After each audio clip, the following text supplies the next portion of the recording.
Will AI improve our lives or exterminate the species? What would it take to abolish poverty?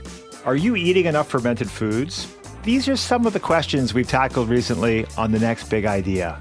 I'm Rufus Griscom, and every week I sit down with the world's leading thinkers for in-depth conversations that will help you live, work, and play smarter.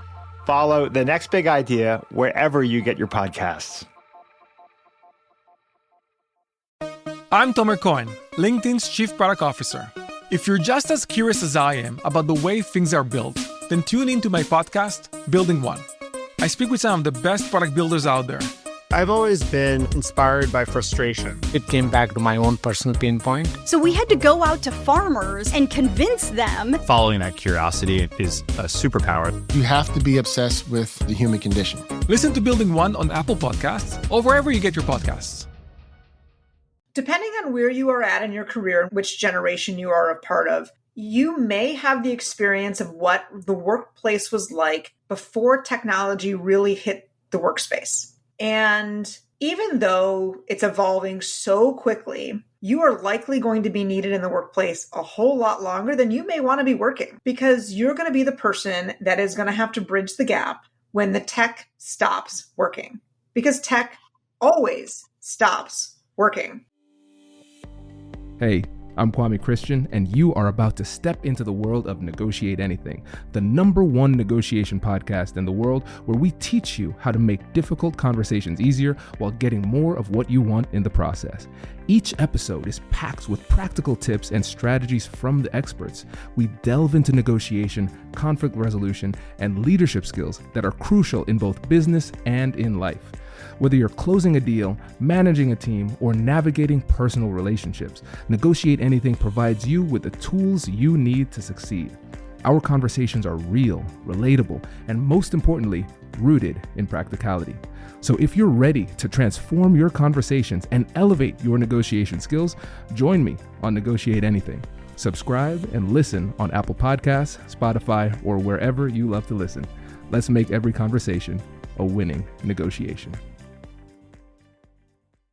Today on Negotiate Anything, tech strategy expert Tiffany Rosik reveals how to transform challenging workplace conversations into opportunities for growth. With over 20 years advising C-suite executives, Tiffany shares battle-tested strategies for leading confidently through uncertainty, managing emotional dynamics in high-stakes discussions, setting effective boundaries, and costly mistakes to avoid. Drawing from her upcoming book, That's Not the Help I Need, Real Talk for Women About Winning at Work, Tiffany offers practical wisdom for strategically pacing conversations to maximize your influence. Whether you're navigating a digital transformation or advocating for yourself in the workplace, don't miss out on these actionable insights for enhancing your negotiation outcomes in today's dynamic business environment. Tiffany, thanks for joining us today. Oh, it's so great to be here. Thanks for having me. Yes, it's our pleasure. So how would you get us started by telling us a little bit about yourself and what you do? Sure. My name is Tiffany Rosik. I am the CEO of TGR Management Consulting. It is a boutique consulting company that I started 8 years ago, so back in 2017. And we focus on technology, strategy, and operations, mainly for medium-sized companies. And so if I were to decode all those fancy words, a lot of companies struggle where their technology and their operations meet. So they could have implemented a new CRM or ERP or any other mission critical business solution, and they don't feel like they're getting the value out of it. That's usually where we step in. Amazing. And I know the work that you do is incredible. And you are also a newly minted author. Can you tell us about the book too? I am. Thank you for bringing that up. I often forget to tout that, but I am also an author. So I recently wrote a book called That's Not the Help I Need, Real Winning for Women at Work. And it's focused on some of the unique challenges that women have in the workplace. We talk about things like decoding performance reviews, negotiating better opportunities, whether it's in job or in salary, and how we manage our way through some difficult conversations, for example, layoffs, or even disclosing that you need a leave of absence for medical reasons. Amazing. This is an incredible book, very necessary. And one of the many things that I know is covered in the book is the ability to set boundaries. And one of the things that I've recognized when it comes to setting boundaries is that most people struggle with it in one way or another. So you have people who are afraid to set boundaries, and then people will trample upon their boundaries. And then there's some people who are like, man, I love setting boundaries. what does that mean? And then they have no problem with people encroaching. They just destroy people in the process. It's like we have to find that Goldilocks zone. So let's first talk through some of the misconceptions that people have about setting boundaries, because I think there's a lot of perceptions and biases and thoughts that we might have about what it is required to do it. And then those can turn into self-limiting beliefs that hold us back from actually doing it or doing it effectively. So what are some of the misconceptions about setting boundaries? And then we'll get into how to actually do it. I think one of the biggest ones is that by saying no, if you tell somebody no, it means you're not being a good team player, you're not a good employee, or maybe you're perceived as being difficult or insubordinate. And it's just not true. However, there are ways in which to say no that come across differently. So it's not necessarily about what you say, it's how you say it. I think this is huge. And going to that first point that you made about you don't want to come off as a team player, there seems to be a bit of an identity element of this where, okay, I know what I do not want to be seen as, but then we don't really stop to ask ourselves, how do we want to be seen? Because just saying yes to everything doesn't necessarily make you a good team player, right? Do we want to be seen as a pushover or somebody who is taken for granted? We don't talk about the other side. So let's address the identity part, because that could be a really interesting revelation for a lot of people. What type of identities in terms of self-limiting beliefs that might hold us back in this situation? Let's go deeper if there's anything else. And then how should we start to see ourselves in order to be the kind of person that stands up for ourselves in these situations? Well, without getting too deep into the weeds, I think it helps if people have a vision what their outcome is. So let's talk about career. Having that big picture vision of what you want to achieve, I think helps set the path. Kind of puts the guardrails up, if you will, around what you should be doing and what you shouldn't be doing. And then you can start to trickle that down to some of the day-to-day things that you are doing that you should say yes to more often and that you should say no to more often. But I think start with that bigger vision in mind. I talk in my book about this picture I had for myself. I always wanted to be the CIO, the CTO of a big company. I had this vision, and you guys can chuckle along with me, that I was going to be in this big corner office overlooking some urban landscape, kind of controlling and directing the technology strategy of a large company. And, fast forward 20, 25 years now, I don't have that giant office. I'm not overlooking an urban landscape, but I am driving those technology decisions in some big companies in the US. So I've gotten there, just that picture is different. But by using that, I was able to sort of course correct and drive and make changes down the road. I love this story, Tiffany. I think this is a great place to start too, because when we think about this, we have to have some kind of guiding light, because we often think about this in terms of avoidance. I don't want people to see me this way. I don't want to come off this way, whatever it happens to be. I don't want to hurt people's feelings or disappoint people. But we never stop and just center on ourselves for a little bit and just say, hey, what is it that I do want? And to your point, I forget, maybe it was Sheryl Sandberg who said, if I would have tried to plan my career, I would have missed my career. And essentially she's saying, hey, there's no way for me to have mapped out chief operating officer of Facebook. That wasn't possible. But you have to be able to be nimble in the moment and take advantage of opportunities when they come up. And then also say no to the right things, because every yes needs to be protected by thousands of no's, because there are going to be so many things that are distractors, but only one focusing guiding light. And so I think a lot of times we consider setting boundaries or setting no just purely from the negative perspective. And I think that's because we're centering on the other person and their feelings. How will they perceive us? How will they feel about this? Instead of just saying, no, what do I really want? And if we focus on that, it becomes easier to say no to those opportunities that might not be right for us. Exactly. And to tie into your show, this is where the negotiation starts. Absolutely. Yes. And it's funny because there's a great book called Jim Camp's Start with No. And he's like, the negotiation doesn't begin until we get to a no. And the thing is, with every relationship, every career, whatever it happens to be, you're not going to be saying yes to everything. That'd be weird. Wouldn't that be weird if everybody just always agreed?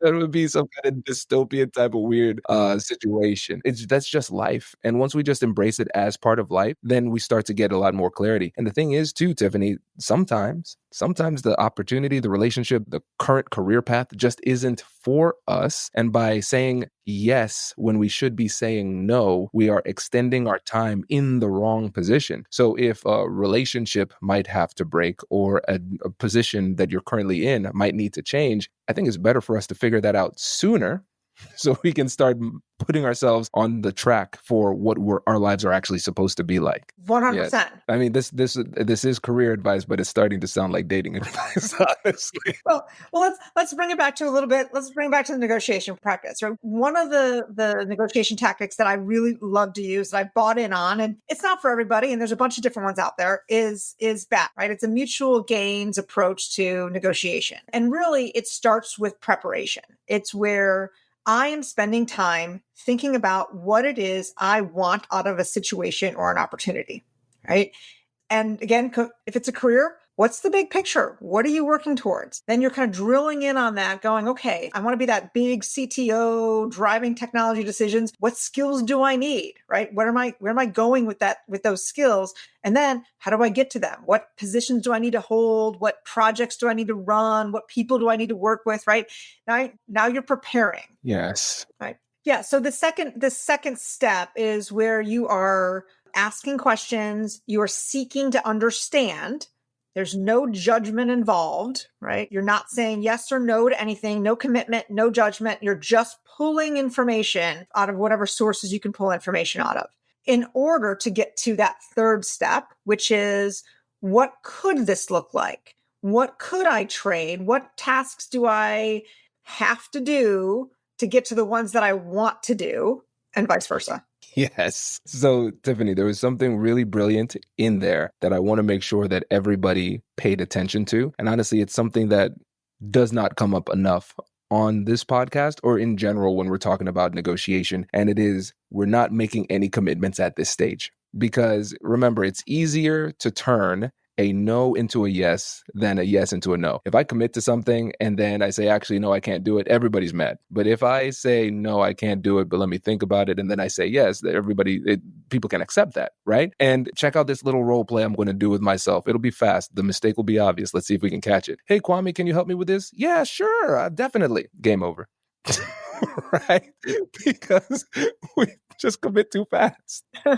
You just said, yeah, absolutely. And that's all I heard, right? As if I'm the one who's asking you for that favor, that's all I heard. That's it. And one of the things that I love about your approach is you talk about the ability to pause the conversation. Because sometimes the thing is, we often just pretend, especially in the negotiation industry, we say, okay, you need to prepare for your negotiation. Here's this big old worksheet, prepare for this negotiation, map it out, talk it out, and then write it out, be ready for this. And then what we don't acknowledge enough is that sometimes these negotiations jump out of the bushes.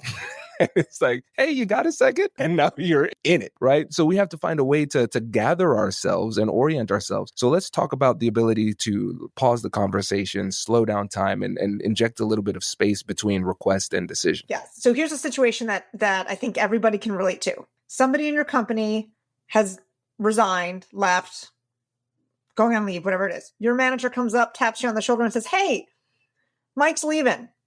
I'd love it if you could take on some of his responsibilities. Here are the things he's doing. Can you go sit with him, make sure that you get a transition to happen? Most people in that situation go, sure. But then begrudgingly in the back of their head, they're going, oh, great. I don't have any time for this. This is not what I want to do, right? There's just a lot of mental anguish over having said yes in that moment. I think the better opportunity is to hit the pause button, right? Your manager comes up and says, hey, I want you to take on Mike's work. I'm actually prepping for my next meeting. Can I put time on your calendar tomorrow and let's go through what Mike's doing and what the ask is, so we're on the same page with what it is you want me to do. Wow. It's so simple, but so powerful. And Tiffany, I love just the metaphor of hitting the pause button, like actually tangibly, like, hey, I'm going to physically hit the pause button. I think that's, I'm playing with this a lot too, because I'm saying, no, there are times where we have to hit the pause button. There are times where somebody's saying something inappropriate and we just hit the stop button. There are times where somebody might have said something like earlier in the conversation, or you said something earlier in the conversation that you have to revisit. Hey, we are hitting rewind.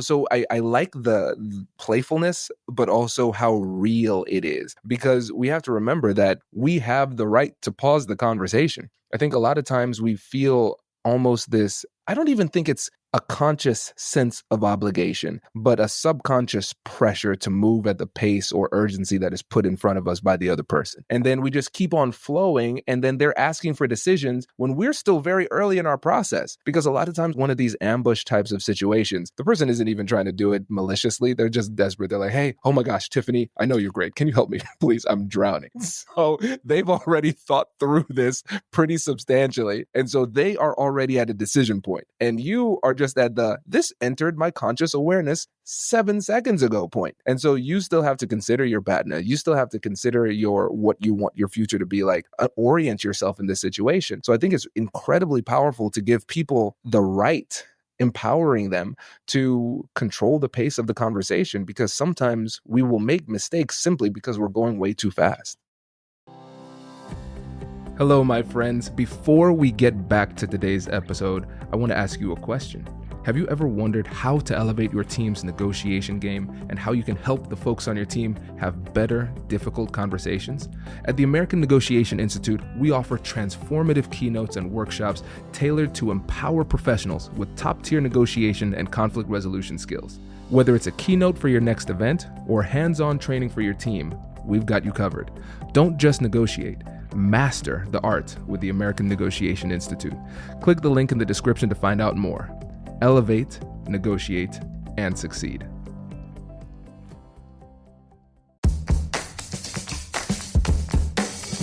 Hey you, I'm Andrew Seaman. Do you want a new job? Or do you want to move forward in your career? Well, you should listen to my weekly show called Get Hired with Andrew Seaman. We talk about it all, and it's waiting for you, yes you, wherever you get your podcasts. I'm Tomer Cohen, LinkedIn's Chief Product Officer. If you're just as curious as I am about the way things are built, the insights behind what it takes to create a world-renowned product, then tune into my podcast, Building One. There's so much to learn, like how Patagonia innovates with its supply chain. We had to go out to farmers and convince them. It was really damn hard. Or the way Adobe thinks about the first interaction somebody has with Photoshop. I was always so fascinated by how people navigate and find their way. Ever wanted to know how Nike builds emotion into the Jordan brand? You have to be obsessed with the current state of the human condition. And it doesn't stop there. What about how Glean reinvented knowledge search with AI? You can learn about how a Michelin star chef is redesigning seeds for flavor, and how Pixar is nurturing a creative culture. Listen to Building One on Apple Podcasts or wherever you get your podcasts.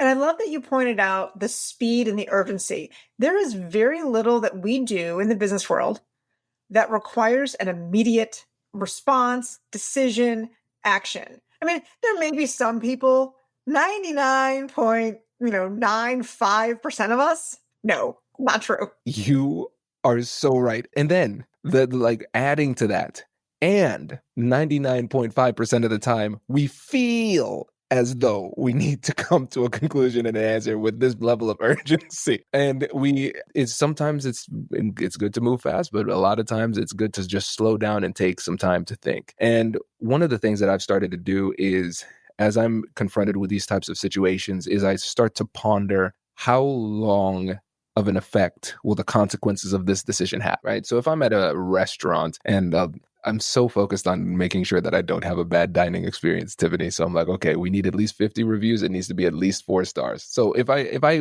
follow that, I'm not going to have something that is bad, right? Most of the time, right? So if I'm going to say, all right, I'm going to pick a meal, I'm between 3 things, I can just, flip a coin, make a choice. Okay, great. Not my favorite, but I'm okay. But if it's a situation where, all right, hey, Mike is no longer with us, and now my boss is asking me to take on more responsibility, but they're not talking about additional compensation or how long this is going to last or what it is that they're asking me to do, this could be affecting my life for months. I should slow it down a wee bit to make sure that I'm making the right decision. Absolutely. And it's beyond making the right decision. I don't want people to get hung up on right versus wrong. I think you're missing the opportunity to be strategic and opportunistic, to say, you know what, I'm willing to put a little pressure on myself, boss, and take on some of Mike's role, but I need you to take these 3 other things off my plate.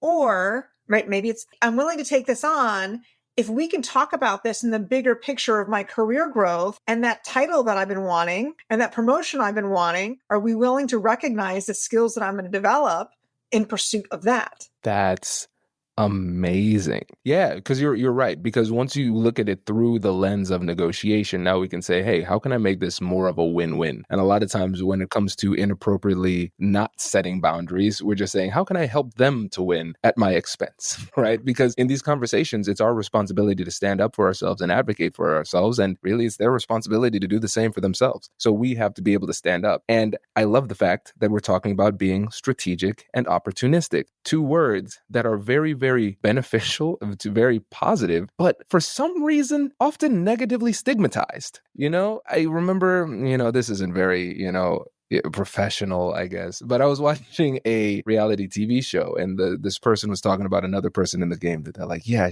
they're really strategic. Yeah, I don't like them because they're really strategic. I was like, when did that become a bad word, right? And opportunistic is, you want these opportunities to just go past so somebody else could take it. So I was on my soapbox, I'm passing it to you. Can we talk about these words and try to help people to not stigmatize these words going forward? Sure. I'll use another phrase. I have a little bit of a soapbox on this one. It's when I'm called lucky. Oh my God. I believe that luck is where preparation meets opportunity. So what you see as being lucky, I prepared for that. And when the opportunity came knocking, when my boss came and tapped on my cubicle, I was ready. Yes. I feel you on that one. I feel you, because that word, the L word, is really frustrating because it's like it's diminishing the contribution that you made to your own success. And the thing is, very few people, especially in the business world, there's so many opportunities, so many different companies, so many different things to be done, so many different ways to make money. And there are very, very, very, very few people who say, yeah, when I was a little girl, a little boy, I said I was going to do this and then I did it and everything went the exact right way. No, things happen, right? And the thing is, I've started to say, you know what, people keep on using this word. Let me just own it. I'm taking the word lucky back. So I said, yeah, luck is my strategy. Luck is my strategy. I work really hard. I put myself in good positions. I have relationships. I let people know how I can help them. And when opportunities come, I negotiate effectively, right? And the thing is, yeah, when you think about it through the lens of being strategic, being opportunistic, and then also creating your own luck, you recognize that negotiation is a core part of all of these strategies, right? Because you don't get what you deserve, you get what you negotiate. And that takes you actually being mindful of what it is that you want to accomplish in life and then paying attention to that so then you can navigate your career in that direction. Absolutely. And so I would say that if the word strategic or opportunistic is a little bit triggering, think of it in terms of being prepared. Absolutely. In the sports world, sometimes they say, oh, you golf, it's like you stay ready so you don't have to get ready, right? So as long as I'm always prepared, I have the skills at my disposal, but I'm also doing the work to build myself up for that next level position. Once that next level position comes, I'm not saying, oh, hey, wait, boss, I need to take a couple trainings so I'm actually credible in this role. You're already ready for it. I have to get ready. Because that's the first step in negotiation is you have prepared, you have done your homework, you have researched, you have educated yourself, you have taken the courses, networked, whatever prepared is to you, whatever that looks like to you in the situation. That's being strategic. No, this is great. And now when we think about, because I know with your consulting, you have an incredible amount of experience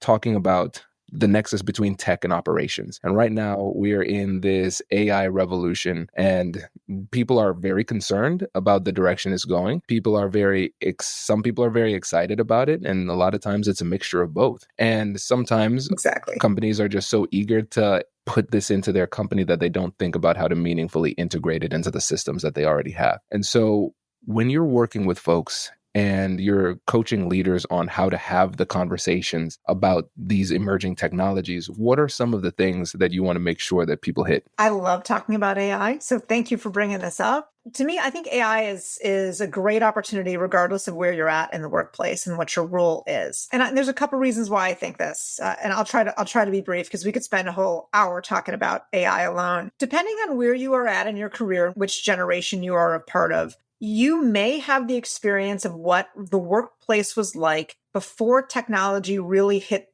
the workspace. And even though it's evolving so quickly, you are likely going to be needed in the workplace a whole lot longer than you may want to be working, because you're going to be the person that is going to have to bridge the gap when the tech stops working, because tech always stops working. So just think about that for a minute. As you think about back on your career, I'll think about back on mine. When I first started, the internet was just hitting big companies. And so many of them had the internet locked down. And so you couldn't actually get out and do some of the things that we take for granted today. That I'm like, yeah, let me just look that up on my phone. Hold on, please. I mean, even when these as hospitals are oftentimes in the news because they may be getting ransom calls and they have to drop to paper. Let's think about who remembers dropping to paper and having to write out a paper chart or paper script, right? Wow. That is something I never considered. You're right, because some people are so attached to their technology that they cannot function without it. And I remember, a few years ago, there was that situation, I think it was in Texas, where they had that unexpected ice storm and the electricity went out. And a lot of people got really humble really fast when we realized, wow, without electricity, we are just primates without any skills. We are primates without survival skills. I had a client she was in Australia. She was a leading dairy farmer in the area. And she's like, in the Australian agricultural community, we always say that every society is just 3 days away from anarchy. Because if they stop getting food, everybody is done, right? And so you're right. When you run into that situation where, hey, everybody, for a moment, the tech is down, but I still expect you to be productive, there's going to be a group of people who are just not going to know what to do. But then there are going to be some folks who have some meaningful experience and can actually weather the storm and be that leader. And I think what you've done here is you've given people in this episode not just skills to have tough conversations in general, not just how to set boundaries and be strategic, opportunistic, and also prepared, but also you've given a generation that feels as though they don't have a place in the workplace anymore, a very legitimate argument for why they are more necessary now than ever. So I feel like we've covered a lot on this episode, but before you go, when you think about everything that we've talked about and some of the folks that you've helped throughout your career, what would be one parting piece of advice that you would leave them with? I would tell them to be bold in their ask. We know the answer to any question that you don't ask is no. So what is it you're really risking by asking, right? The worst that could happen is they say no. But you could have a whole host of other outcomes that are closer to yes than you thought they would be. Oh, this is good. And I think that's a great landing spot. Tiffany, thank you so much for joining us. Before you go again, just let the listeners know about your company, the book, and how they can get in touch.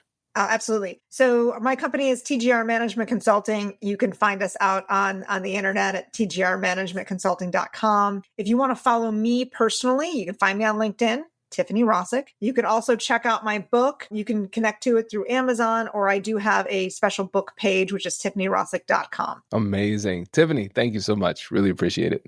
Boom. Amazing. So good. So good. We covered, it's so interesting. There were a number of things that we covered specifically that we like pausing the conversation, being in control of the pacing of the conversation.